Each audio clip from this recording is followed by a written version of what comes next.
Happy May. Yeah. Yeah, yay. We made it to a new month. It's very exciting. First, I just wanted to kind of check in with everybody, see how everybody's doing, if anybody needs anything. This seems to be going on a bit longer, and there are still some shortages on products. So if there's anything that we can help you with, let us know. If anybody has anything on their mind. Yeah, Anita, go ahead. I have something. This isn't for me directly, but my daughter-in-law is an ICU charge nurse at Scripps Mercy. Mm-hmm. And they're inundated, and they're with COVID-19 patients. And so a friend of mine, a Mary Kay representative, is donating her profit from hand cream purchases to the ICU unit and my daughter-in-law for Nurses Day next week. So if anybody is interested in purchasing any hand cream from my friend, you can either, she'll mail you yours or she'll donate that as well, as whatever you like. Let me know and I'll send her information to you. Awesome, that's fantastic. Maybe post a link to. Yeah, in the chat, maybe. She has a phone, and so you can either text her or call her, and I'll post that phone number in the chat. Awesome, thank you. Does anybody else have anything that you want to share? Or if you don't want to share it publicly, that's fine. But please do feel free to email. And if you need anything, we do want to help each other out where we can. And you know, if anybody has anything like that, fundraising they're doing, I think as long as everybody else is in agreement that we're okay with sharing that with each other, I think that would be very nice to do and support the local community as much as we can. I have something, I don't know how pertinent it is to everyone, but it's called Beyond Concussion, and it's a brain injury group, and with so many people having concussions and they don't think it's a brain injury, and about the importance that a concussion is and the steps or symptoms that happen that clarifies it as a concussion, and you should get help. But it's called Beyond Concussion, and I don't know, it's, you just type in beyondconcussion.org and it would help you learn about brain injury and all the many ways that I don't know, people have brain injuries. And it's, you know, just the people, I don't know, people have concussions all the time, I think, but they don't go into comas all the time. But you don't have to go into a coma to have a brain injury. And that is something that people don't realize. And also, according with a brain injury, a lot of the same things that happen with a brain injury are the same things with someone who has a stroke. They have a lot of the same impairments, or so it is. Impairments. Yeah. Thank you, Excellent. Okay, well, check it out. That sounds like a very interesting organization. All right. So a reminder on all the technical pieces, if you have a role today and you haven't done so yet, please put it next to your name so we know who's doing what. That will also help our Toastmaster of the Day, Pat. And it looks like we have one guest joining us today. Hey, that must be me. Yes. Are you Alex or Leva? Your name has It's Alex. Alex. Welcome, Alex.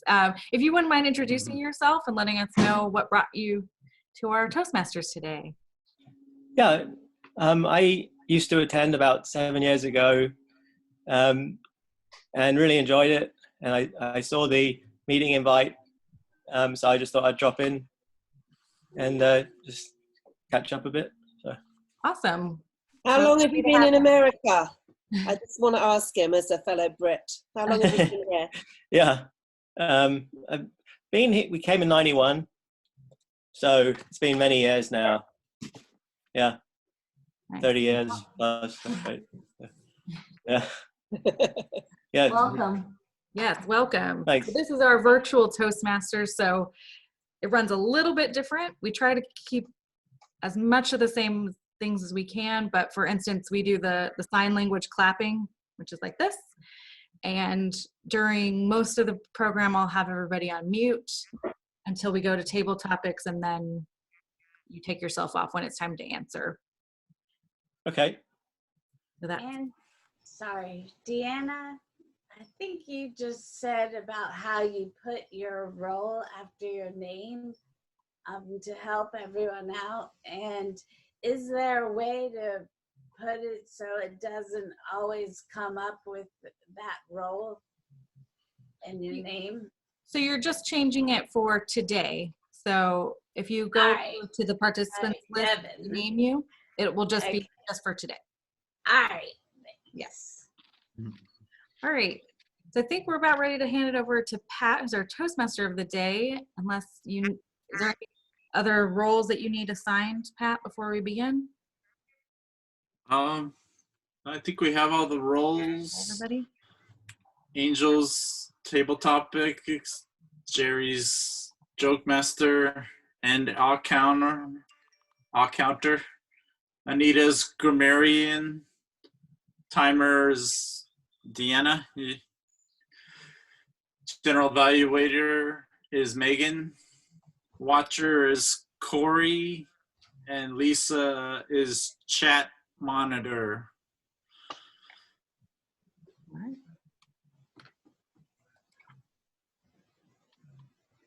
Shall I proceed? Yes. Take it away. Thank you. Okay. Thank you, Devin. Turn down my volume. Okay. So today I'm the Toastmaster. Our theme is sunlight. Sunlight. And our word of the day is dimensional. The word of the day means relating to measurements or dimension. Technicians check dimensional accuracy using measuring machines. Or another definition is having sufficient depth or substance to be believable. On the theme, sunlight, I figured I could talk about sunlight. We get energy from sunlight, flowers. It also gives us vitamins. And I noticed the bioluminescence that's going on at the ocean is pretty cool. It's caused by sunlight, the algae that grows. So a lot of benefits from sunlight. I guess I will just move ahead and introduce the first speaker. Jesse is doing a speech called Knock Knock, Who's There? Jesse, the objective is it's a research. Sorry, I'm getting a lot of feedback.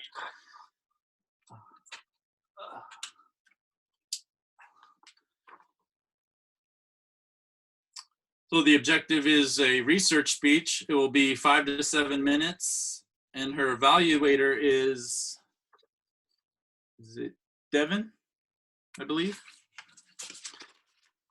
Oh, I will now turn it over to Jesse. The speech will be 5 to 7 minutes. And her speech, Jesse, knock, knock, who's there? Knock, knock, who's there? Jesse.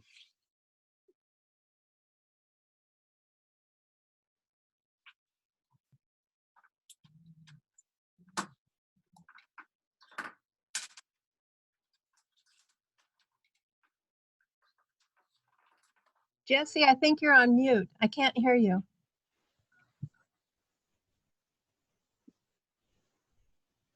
Okay. Can you hear me now? All right. Okay. Thank you very much. And I just said thank you, Pat, and welcome fellow Toastmasters and welcome guests. So knock, knock, who's there? And I just saying, isn't it interesting how when we hear knock, knock, we always want to think who's there. And the same goes for the doorbell, ding dong. And if we hear the doorbell, I know my whole body sort of alerts itself and doesn't really want to settle down until I know who's at the door, or at least I know who's going to answer the door. Well, this is called conditioned response. And another example of conditioned response is explained in behavioral psychology. Quote, one of the most revealing studies in behavioral psychology was carried out by Russian psychologist Ivan Pavlov in the 1890s, and is referred today as Pavlov's dogs. His research would become renowned for demonstrating the association between the occurrence of one event in the anticipation of another, end quote. So you may have heard of this study. And what he did was he actually rang a bell for the dogs, and he fed them a steak. And then later in his studies, he found that he could ring the bell, not give them a steak, and they would still salivate. So this, as the quote says, became a very renowned study. And the formal study of this and other concepts having to do with how our brain works and how we can actually program it, dare I say, similar to a computer, is called NLP, or neuro-linguistic programming. And the N, neural, stands for neurology, which is also the study of the mind. L, linguistic, neuro-linguistic, is language. And that is not just verbal language or even written language, but also we have body language, we have sounds, we have tonality. The tonality in our voice is a form of language. And then there's programming. But P stands for programming, which I just mentioned. And I also have a reference for NLP. Neuro-linguistic programming is science of how we program our brain and how we can reprogram it. And that's from Professor Paul Klein, therapist and business consultant. And I know for one, I'm fascinated with the study of NLP as a topic, and perhaps you will be too. And you may even be able to use it in your own life, especially if you're in any type of sales. So today I'm going to be introducing these three concepts. One is the one we've already talked about, conditioned response. One more example of conditioned response would be very experientially, if you went to the refrigerator, took out a lemon, cut it in half, and took a big bite. I don't know about you, but I can just feel my jaw puckering up a bit with that. So conditioned response is just something to be aware of because it's so prevalent in our daily lives. With all the advertising that we have going on, the jingles that we hear and phones ringing and so forth. And it's just a good thing to be aware of. So now I'll turn our attention to the second concept, which is also studied under NLP, that of eye movement. So if you were, for example, if you want to play with this, go ahead. So if you put your arms up, and one to the right and one to the left, if I were to give you a choice and you were to point to which direction would be your future, which one would you choose? Well, most people would say to the right. And once in a while you say somebody to the left, but most people will say to the right. And then of course, if I said which direction would you point to the past, most people are going to say to the left. And like that in eye movement, when we are talking with someone or someone's talking to you and we're accessing something out of our past, say, our eyes may go to the upper left, all right? And that's accessing the their memory. And an opposite way, if they're creating something or out of the future or making it up, then their eyes may roll a little bit to the upper right.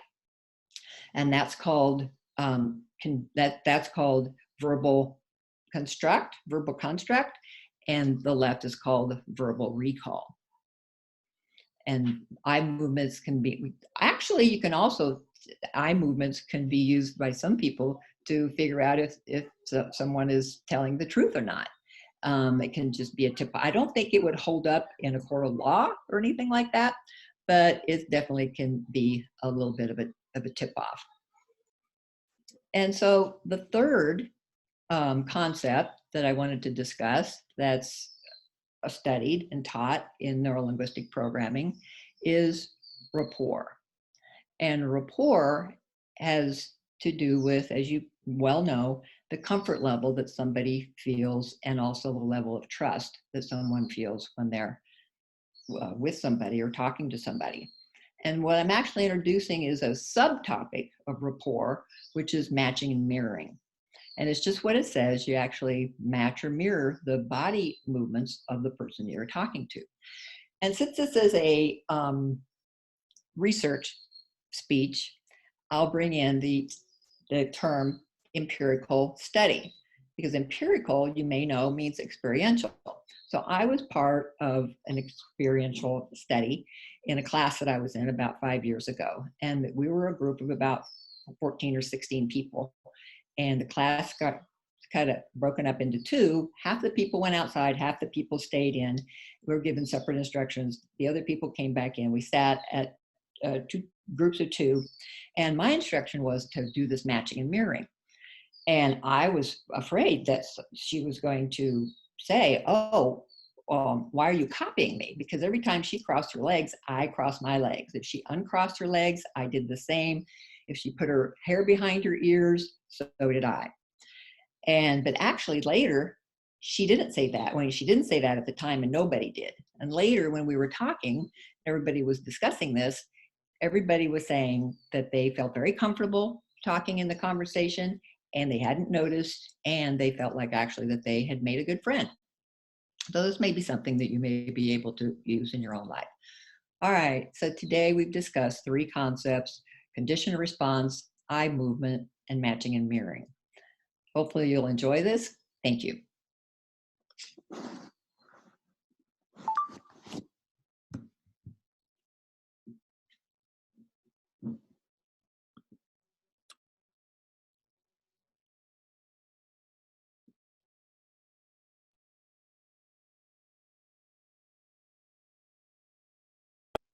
You're muted, Pat. Oh, there we go.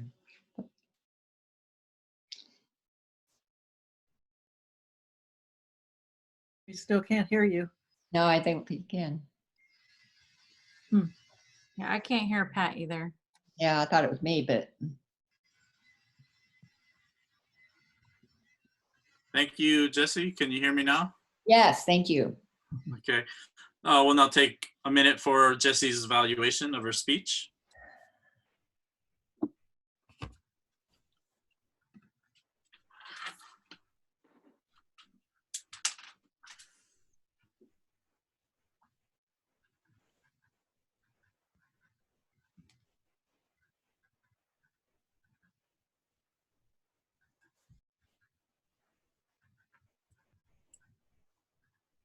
Pat, you're signed into 2 units. I don't know if you know that. Yeah, I am, because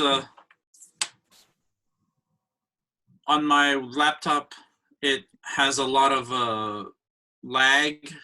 Okay. So I hope that's okay.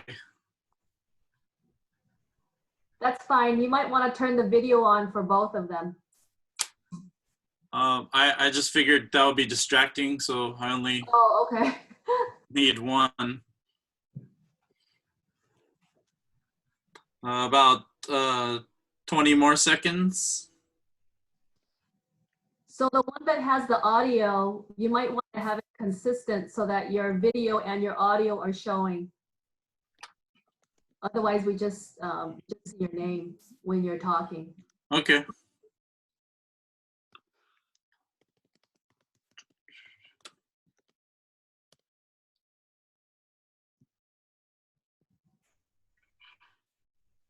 Let's turn this one off.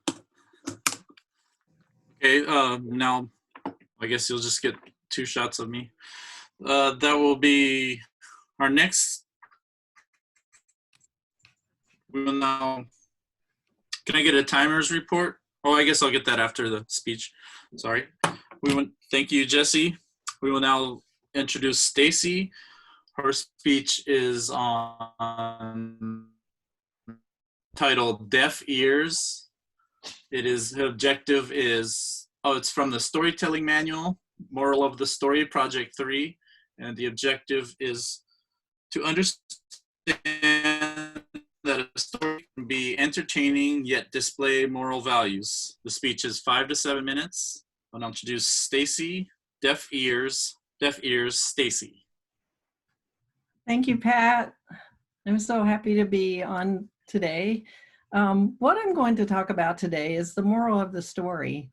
And I want to ask everyone, have you ever gotten into a discussion with someone where they would not back down, or they were so strong with their opinion that they would not budge? I'm sure that everyone on this Zoom today has had that happen in a discussion with somebody. And we all have those discussions. So there's an expression that I've heard years ago that a question, do you want to be right or do you want to be happy? And most people want to be right, is what I found in about 99% of the time. So I want to share a story that was kind of fun. Last night, I had a neighbor pop over, and during this COVID-19 quarantine, our neighborhood has really gotten close, and it seems like people can just pop over whenever they want to. And one neighbor in particular seems to do that. And what happened last night was he knocked on the door, and he came in and sat down in our family room, which is the place where most people like to gather at our houses. The family room is next to the kitchen, so there's bar stools next to the bar. So he sat down in one of the bar stools. And my husband was lying on the couch watching his iPhone. He's holding his iPhone up to his face and doing his normal, scrolling through the phone. And we had our roommate sitting at the bar as well, drinking a cup of tea. So what is normal in our neighborhood is to pop over across the street to play cornhole or to go next door to have happy hour. Well, Chris came over and we started chatting, and he opened up the conversation with saying, "What are you guys doing tonight?" Well, in my mind, I had nothing on my mind except getting ready for my speech today. So I told him, I says, "I'm getting ready to work on my Toastmasters speech." I guess I'm a procrastinator and it always happens at the last moment, but that's just the way I am. So what he said was, "Oh, Toastmasters, I'm familiar with that. I had that in high school when I was 15 because my mother recommended that we take a Toastmasters class." And I go, "Oh, really cool." I go, "That's about public speaking, right?" And he said, "Oh, no, that wasn't about that at all." He says, "What we did was we put together mechanical things so that we could learn to sell and be able to make money." And I had this really puzzled look on my face. I said, "Really?" I said, and in my mind, I was thinking, he must not remember very well what that class was. But I said, "Well, Toastmasters is mostly about public speaking." And he wanted to argue. Now, let me paint a picture of Chris a little bit. He's a very tall guy, 6'4". So he can be very overpowering. He loves to be opinionated. He loves to talk. And I didn't realize when he walked in the door that he was already had a few drinks. And his whole reason for coming over really was just to have a shot of tequila with my husband. And that's pretty common. So we started going back and forth, and he started saying, no, Toastmasters is not about that. Toastmasters is about making things and making money. And I said, "Well, maybe you just don't remember quite right." I says, I am in Toastmasters because we learn leadership, we learn communication, we learn how to eliminate the filler words, and we learn how we also gain confidence from being in Toastmasters. He said, no, you must not remember it right. I said, oh, I've been in since 2003. I've been in the meeting and it's not changed since I've been in it. And of course it went back and forth and back and forth. And finally, with a big smile on his face, he says, I'm getting pretty agitated. I think something had happened to him earlier in the day that he wasn't sharing, and he was upset about that. So he got really agitated, and he said, with a smile on his face, he said, I think we need to stop this conversation, and I will go home. And I go, that's fine, that's cool. So we bumped fists, you know, and he gave me a hug, and he went out the door. And as he went out the door, he said goodbye. He was very nice. And then the house came back and was a little more peaceful. So I think once that happened, when the house got quiet and you can think better because noise causes me not to think so clearly, I had a realization. And do you want to know what the moral of the story is? The moral of the story is, don't get into a conversation with someone when they're inebriated. So that's the moral of the story. Thank you.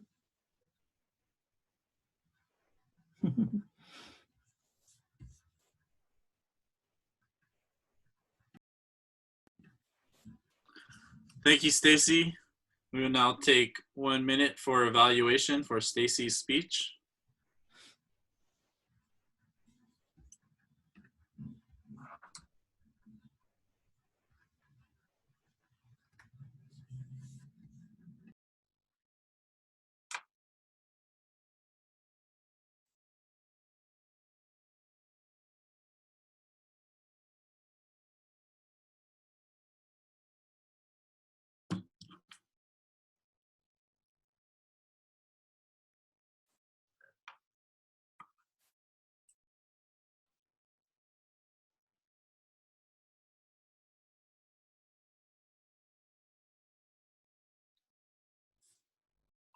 About 30 more seconds.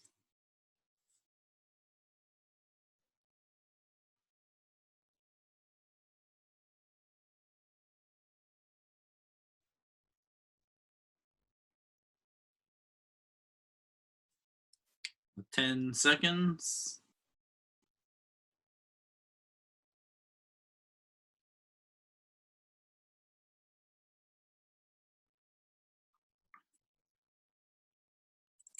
Alrighty, wrapping it up.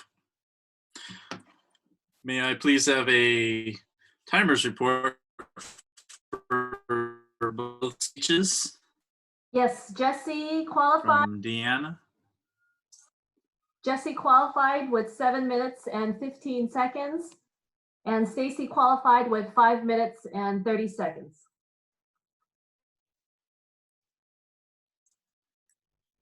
All right. And now we can all cast our votes for best speaker.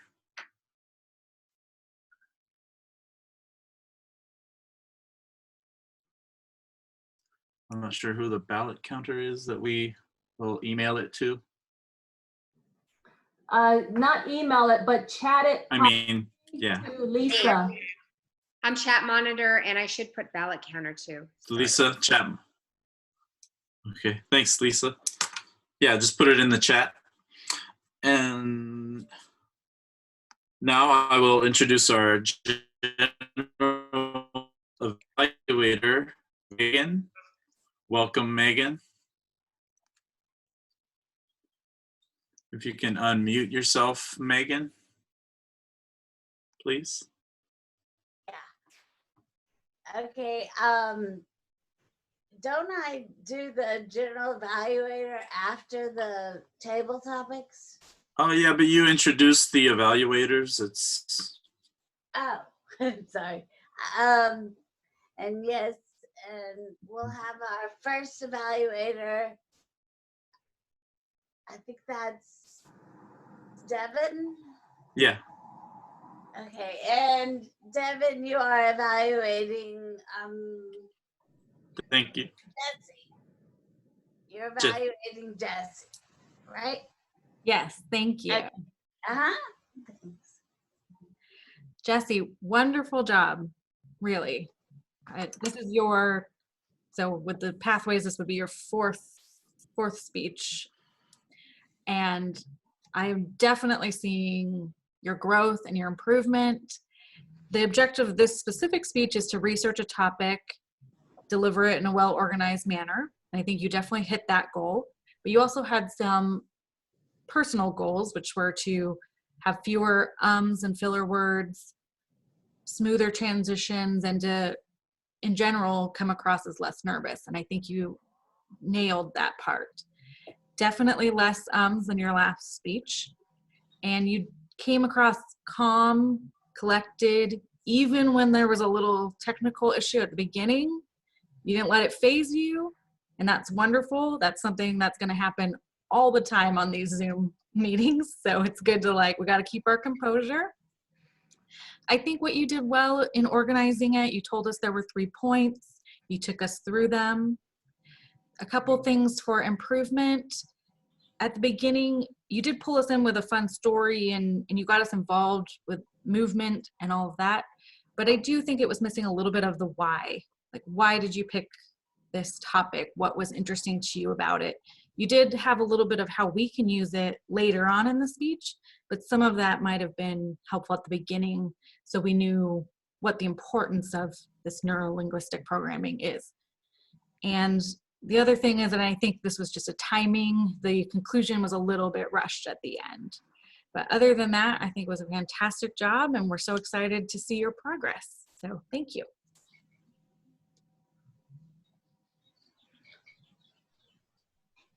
And yes, next for Stacy's evaluator is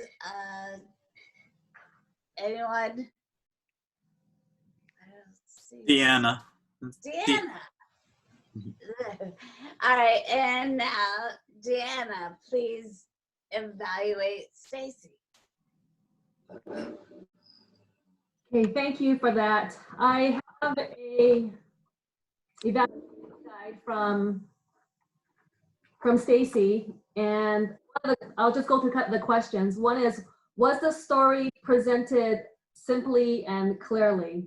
And I would say definitely yes. I liked in the beginning how you stated that I'm going to be talking about moral of the story. So you did state it very clearly, and you also used the example of having somebody that doesn't budge and would you rather be right or happy? I like how you phrased that because those are familiar terms and it was a good way to catch our attention. How did the speaker capture and hold your interest? I would say it was very compelling how you did the storytelling. I felt like I was on the edge of my seat wanting to find out what's happening here. I liked how you had us visualize what it was like sitting there in your living room and having your neighbor pop over, and you had the characters defined. You had your husband in the room, your friend was in the room, so I could totally imagine being inside that living room with you. Did the speaker use vocal variety to the story? I would say yes, you did. I would also challenge you to be even more descriptive with your vocal variety. For example, when you talked about Chris, I could tell that there was a difference in the tone, but I think it could be even more exaggerated. Like he stood up and, you know, just a little bit more of that would have been more exciting to see. And it asks, was there a twist to the story, or what was the twist to the story? I wasn't quite sure what the twist was, but if I were to guess, I would say right at that point where he stood up, because he could have punched your, punched your husband or something. But a little bit more of that animation between the two of you, I think would have brought up the level of the story. But all in all, I thought it was a good storytelling. Great, thanks, Deanna. And now I will turn the meeting over to Pat. Thank you, Megan. Great job. Can we please have a timers report for the evaluators, please? Yes, both qualified. Right, awesome. Thank you. We can now have our votes for evaluator. You can put them in the chat specifically to Lisa, ballot counter. And now I will introduce our table topics master, Angel. Hello, everybody. Thank you very much for that, Pat. I appreciate that. Today, as you said earlier, our theme is about light, sunlight, which I thought would be nice and positive. It does have the undercurrent theme of isolation, though, if you want to touch on that. But in fact, do more than touch on it, because our word of the day is dimensional. And that refers to kind of depth, aspects of light and shadow, getting a bit deeper into things rather than just glossing at face value. So dimensional in the sense that you can give us some of your insights today would be fantastic. And I'm going to ask a few questions. Alex, would you like to participate? Give me a thumbs up if you do. I'm not seeing it. Maybe he's frozen. We'll try him in a minute. He's muted, so I don't know. Yeah. Give me a thumbs up like that. Yes, he does. All right. Well, I'll come to you in a minute then. First, I'm going to ask the question about light in general. I have cataracts, which is not great for a photographer. But what it means is that when the light levels is low, I really can't read. And when the light's too bright, it bounces off the page and it's really hard to read. So I need light to be just right, you know, in the Goldilocks zone, which means that I can really only read during the day at a certain part of my house. It used to be quite useful to read in the car, a lot of light there, but you risk being ticketed as a homeless person if you do that at the moment, so I'm not recommending it. But I am going to ask Anita, how does light affect you? Do you have any insights for us? Well, I find that daylight affects me a lot. It makes me happier. The sunshine makes me happy, feel good, and especially down here at the beach, in combination with the air, it just makes me feel a lot better. My son lives in Washington, the state of Washington, near Vancouver, and they have a lot of clouds up there. They get some sunny days too, but they have a lot more cloudy days up there. And when I go up there, I always feel good and I'm happy to see him and all of that, but I just don't get the sunlight that I get down here. And I know he always says, he and his wife, they always say, oh, you should move up here. We want you closer. The grandkids are here and all of that. But I know I just can't do that because I would so miss the sun and it just I wouldn't feel as good. Oh, dimensional. Oh, well. You can't just blurt it out at the end. You have to incorporate it somehow. But no, thank you for that. That was great. And actually, that's why I moved here from London, was because there'd be more light. It's one of the main reasons that I thought would be great. Now, light allows us to see color, of course, that we don't really see or appreciate when there's little light. But did you know that we're about the only mammal that sees in color, that sees well, that sees the colors that we see? Most mammals see much more dim or grays. And in fact, it's really only birds and insects that see and appreciate colors the way that we do. And I'm wondering how we're using color in our home, since we're at home right now. Jerry, could you tell us about your use of color in your home and how that affects you? It might be stimulating, calming, and so forth. And the word of the day is dimensional. Thank you. I love the colors, and I think that, you know, one of the best ways you can get color in your house is through flowers. I'm out in my backyard right now. There's a lot of flowers blooming out here. Just kind of show you around a little bit.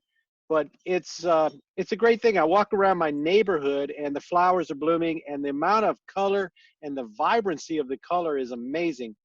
I grew up in Cleveland, and Cleveland is an area that's kind of wooded, and it's just either green or it's, you know, kind of gray color. You don't have the sunlight yet here, but the colors we have in California in terms of the flowers, and you can bring them into your home and decorate them in your home. You can do all kinds of things with them, but the amount of variety we have of plants and color, it's fantastic. I just like walking around my neighborhood because that's kind of what I'm limited to do right now. And I'll walk around and just appreciate all the spring flowers that are out. So I think it's a fantastic time. And the idea, it adds some more another dimensionalness to our lives when we have a lot of color and sunlight. It just makes you feel better when the sun's shining. Thank you.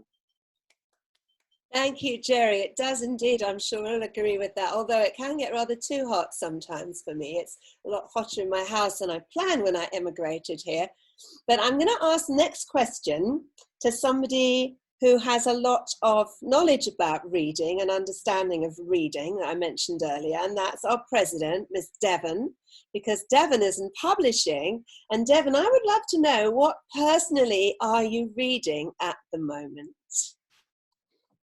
Tell us about its dimensions, if you would. Yes. Well, I actually started rereading the Hunger Games trilogy because a new book is coming out this month. So I really enjoy the series because I do think it has, you know, interesting, fully dimensional characters of, you know, a wide variety of ages and life experience. So it's a very compelling read. And I'm interested to see the new book because it's a prequel. So we're going to get some background information that they kind of hinted to in the original series, but never fully flushed out. And that's what I'm reading right now. And I think it's an exciting series. If you haven't read it, I know the premise sounds awful, like children killing each other in an arena, but it's more than that. And there's a lot of interesting lessons and morals to the story as well. And dimensions. I said it. Oh, you did? Okay, great, great. Thank you. Thank you so much for that, Devon. Now, I'm sure, I'm happy, we're all happy to hear that you're keeping your life interesting and full of fantasy and excitement, even though you're in isolation. I'm going to ask about what sort of stuff we like to read or what we tend to go for. I'm going to ask Alex. Alex, if you, our guest, would unmute yourself and please tell us for about 90 seconds about what you like to read. Yes, the main thing that I read a lot of is the New York Times online. So I really enjoy that particular newspaper, and the coverage for COVID-19 seems to just be very thorough, and it seems like a very accurate source of information, obviously. So I also enjoy science fiction a lot, and I enjoy Gibson in particular, and really,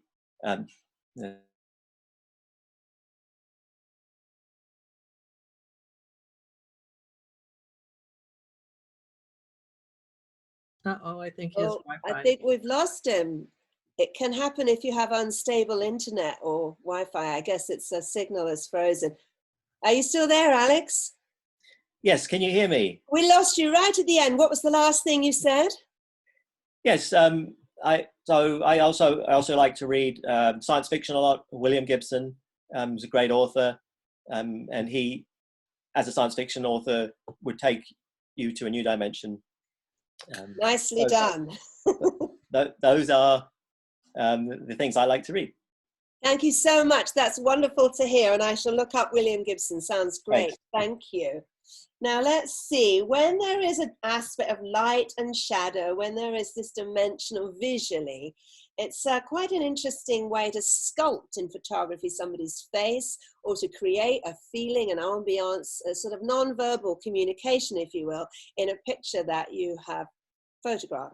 And so I'm going to ask about, going back to what Jessie said earlier, when we communicate, what visual stuff that light allows us to appreciate do you notice? What distracts you or helps you understand what somebody is saying? And just generally in the visual, I'm going to ask Pat, what do you find distracting or good, or what do you notice or observe when it comes to communication that's visual,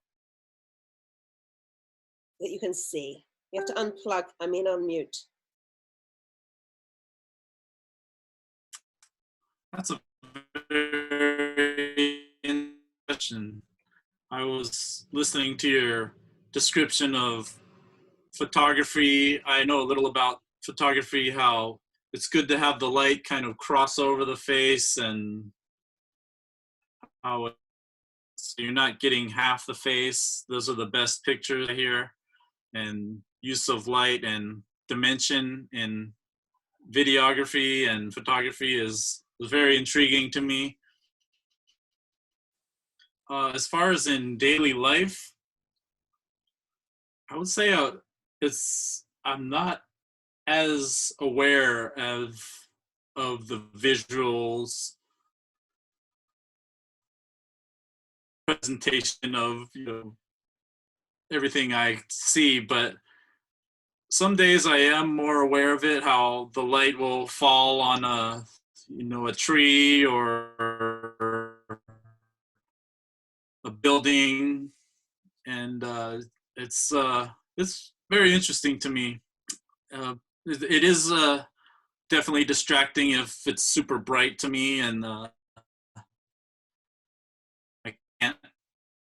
There's a big glare, but overall, yeah, I'm not very present enough to really absorb all the aspects of light and dimension in just everyday encounters, but I will work on it. Thanks.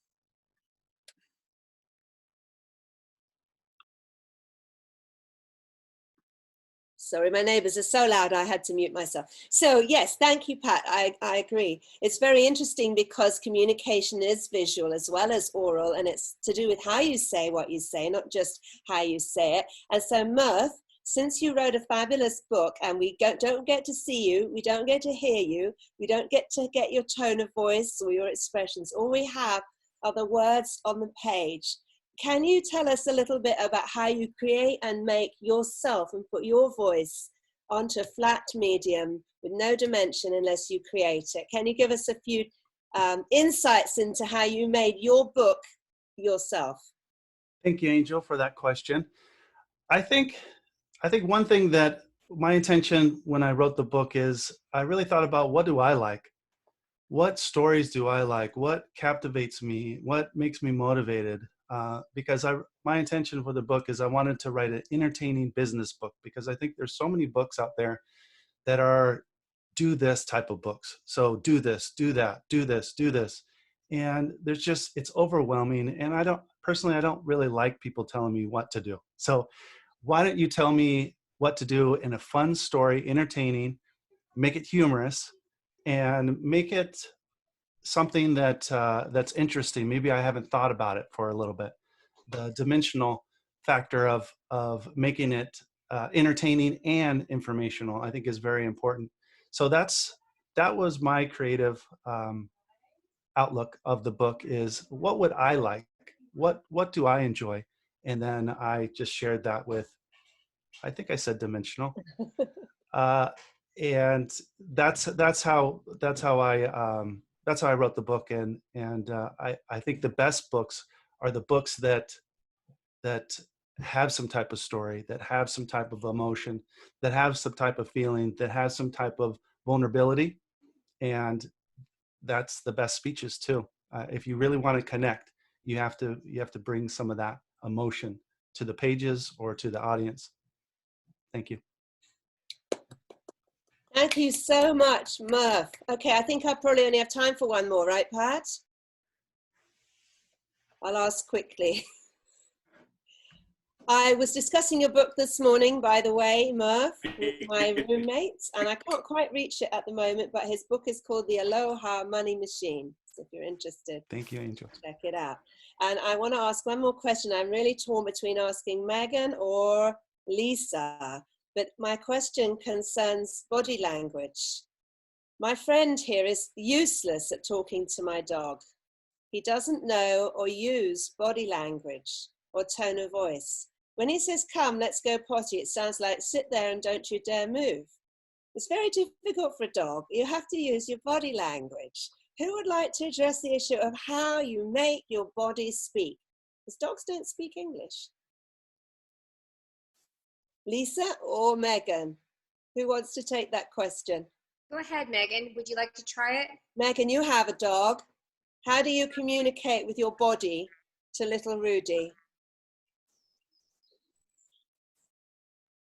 Oh, we're not going to find out. You need to unmute. She's stuck. Oh, there she is. Go for it, lady. Can you hear There me? you go. Go ahead and tell us. We can hear you. Now you're muted again. I'm going to have to give it to Lisa at this rate. Right. Okay, good. Give it to Lisa. Go for it. Talk, baby.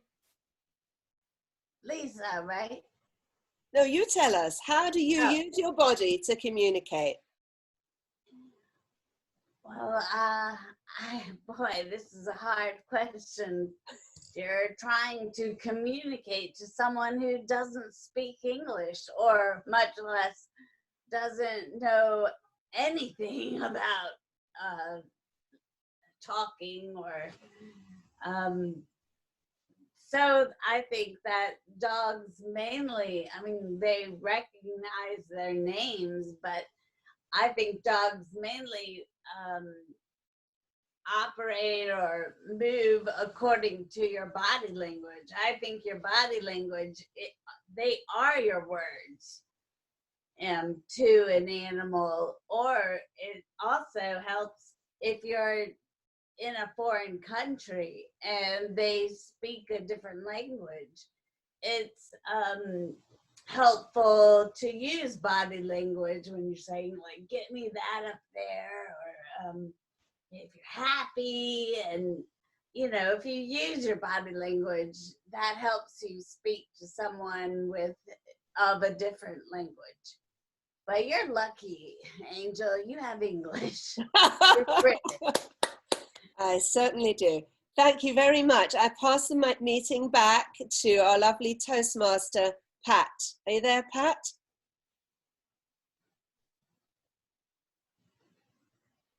Thank you, Angel. Can we please have a timers report? Everybody qualified. All right, awesome. And may I have a grammarian report? There, They say the word of the day. First, I have to apologize because I was distracted before joining and I didn't remember I needed to hold up a sign with the word on it. So I apologize. Everybody got it except me. And I didn't hear Megan say dimensional. So if she did, I apologize. But Pat said it enough for both of us. So, so thank you, Pat. Thanks, Pat. Yeah. Other than that, I think I'm supposed to say the great words I heard. And the best word was bioluminescence. I love, love, love that word. Thank you, Pat. And Jessie also had a bunch of great words when she was talking about neuro-linguistic programming and all the words that went along with that. Thank you.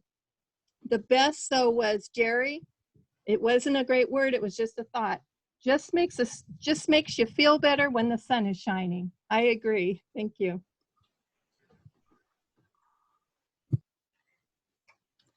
Definitely. Okay, now we can make our votes for the table topics. The names were Anita, Jerry, Megan, Corey, Pat.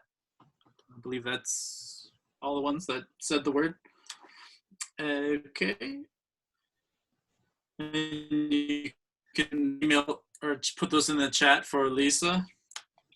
And can we have a counters report from Deanna? No, it's myself, Jerry. Deanna was doing the timing. Jerry. Can you hear me? Yes. Okay. All counters report. First we had Corey. Corey had a and a repetition. Let's see, Stacy, there was a so, an and a couple of uhs.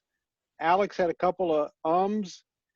Pat had a and Jesse had a repetition, a couple of ums and a so, and that was it.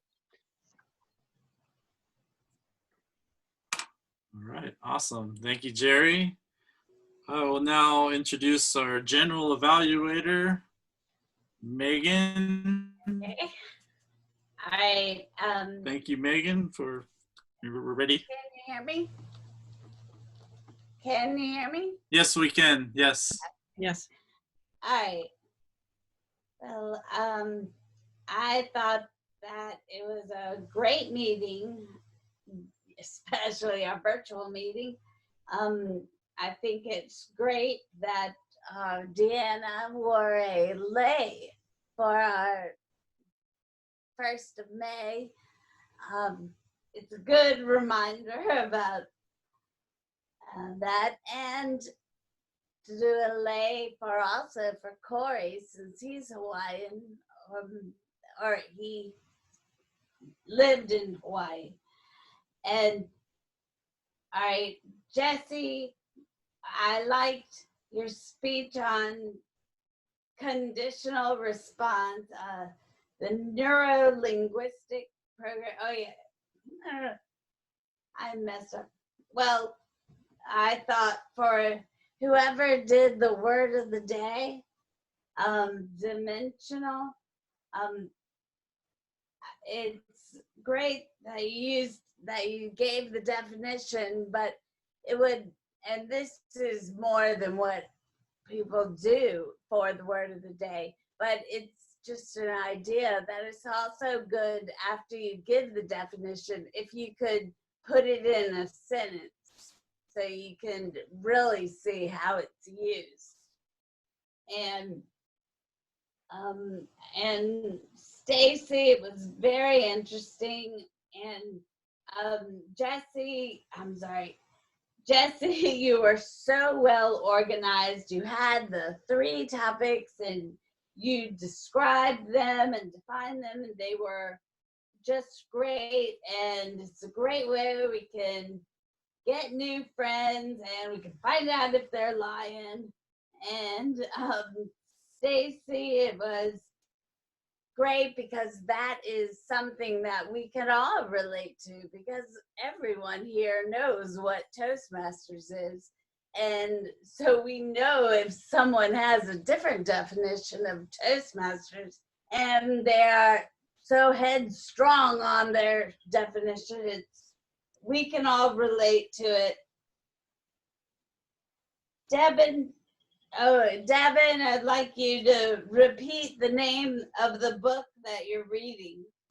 And Alex, the New York Times Online, that was neat. Problem with the computer connection. Pat, great knowledge of light in photography, which I'm sure Angel knows. It was a lot of facts, and Angel's good to bring up Corey's book. But I think that also in Corey's book, I felt when I was reading, I've read parts of it, I felt that I really could hear, because we all are Toastmasters and we've seen Corey speak, that we can hear him speak when we're reading the book. So I thought that was good. And also Corey, and the Money Machine, the Aloha Money Machine. It's a good book. time.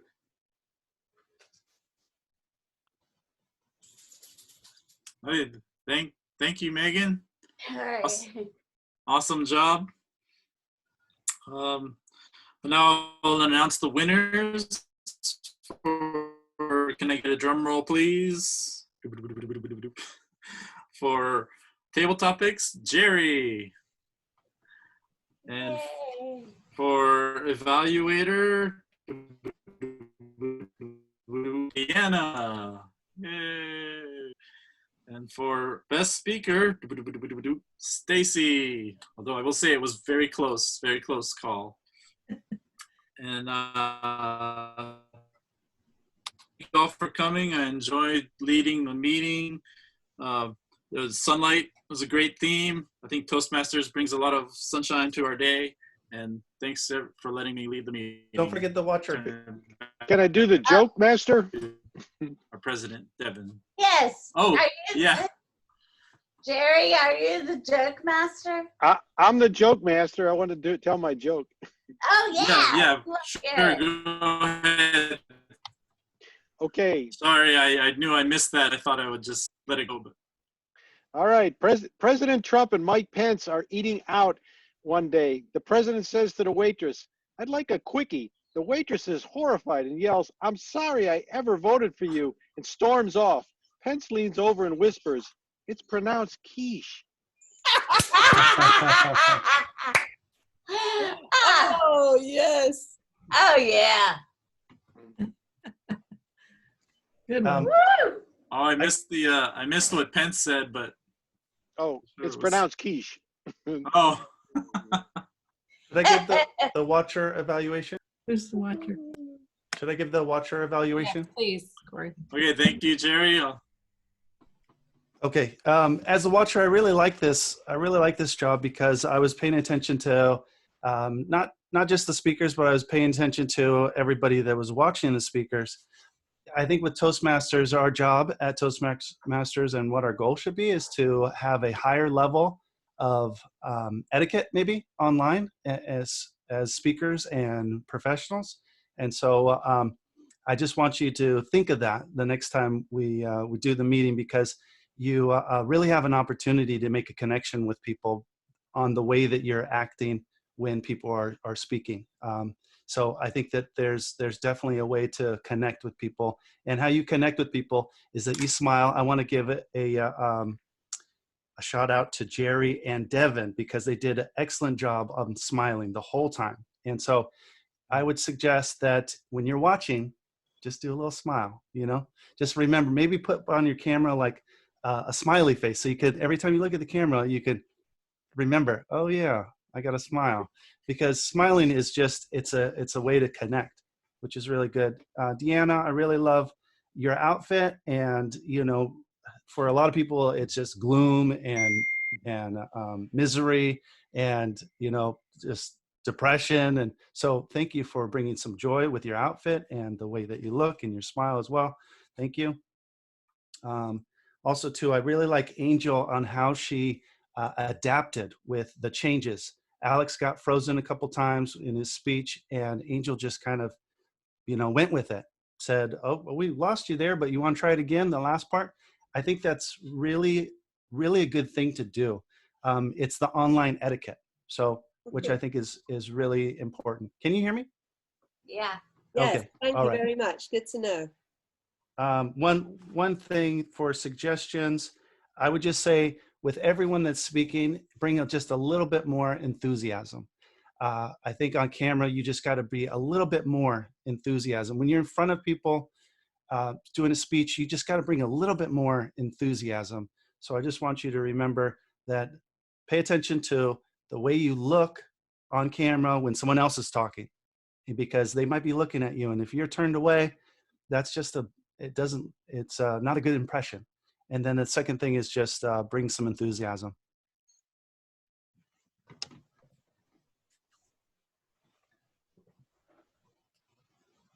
Great job, Corey. Thanks for the evaluation. I'm learning more about how to do it online, and I will actually work on my Wi-Fi connection. I'm going to get a wired So thanks for all the tips, and I'll turn it over to Devin. Thanks, Pat. Excellent job. And thank you for stepping in at the last minute. Some of you might not be aware, Paul had a family emergency, and sadly, so Pat stepped in and volunteered at the last minute. So we thank you so much for that and helping out the club. We're a couple minutes over, so I'll just really quickly go through what we need for next week. We have Charles as our Toastmaster, Jesse is table topics, Lisa will be speaking, Paul will hopefully be our evaluator, Stacy's grammarian, Devin's general evaluator, Deanna is chat monitor. So we have 4 open roles right now. So we need an awe counter, a timer, joke master, and the watcher. And Corey just gave a fantastic example of what the watcher role is. And that's a very important Zoom specific role that we have now in Toastmasters. So does anybody know they're going to be here next week that could jump in on one of those? Do we You want me have to do our counter? Angel I will can do our counter if you need. All My right. apologies though, there's a lot going on and sometimes I might get distracted or have to leave, but I'll try and stick to it to do the ahs and ums. No problem. We all do I'll our be the best. watcher. Watcher, thank you. Do we have a grammarian? We do have a grammarian, but we need a joke master. Do you want to tell a joke? That was just so good, Jerry. That was just such a good We're joke. not going to beat that joke, I don't think. Well, it's not a competition. All right, yeah. I'll do joke master. Thank you. So we just need a timer. Anyone? I can do timer. Pat? Okay, great. Thank you. All right, so I know we're over, so I'll let everybody go, but thank you so much for joining us. Alec, I think did we lose him? Well, it was nice to have a guest. Do feel free to keep inviting guests, which helps us. And if you're connected with anybody that we haven't seen in a while, you might want to just try reaching out to them and checking in on them, because we have a few members we haven't seen for a while. Yes, We're going to get Marco. Yeah. Go ahead. I think Marco's going to come next week. Lisa, did you have a question? Yeah, I'm sorry, I didn't hear you. Could maybe we meet 15 minutes before next week's meeting to Stacy, myself, and Deanna, and you, or stay a bit today to talk about how Stacy and I are going to finish this last part for the award we're trying to work on? Or maybe during the week. Yeah, either is fine. Is today better, or I can open the room 15 minutes early. Either way. Okay. What about you, Stacy? What works for you? My schedule's pretty open. Oops. My schedule's pretty open. Alex is back. There I you didn't hear Stacy. Pardon? You can let us know. We'll hang out for a couple minutes, but we'll let everybody else go. Thanks for being here. Alex is back. Alex is back. How did you like our meeting, Alex? Yeah, I liked it a lot. Yeah, I really enjoy these Toastmasters meetings. So thanks a lot. Yeah, I like it from time to time. Come back next week. Thanks for coming. Yeah, it was great having you. And you Thanks. guys, don't forget about beyondconcussion.org. Just to learn about it, or for if your parents have hit their head and have a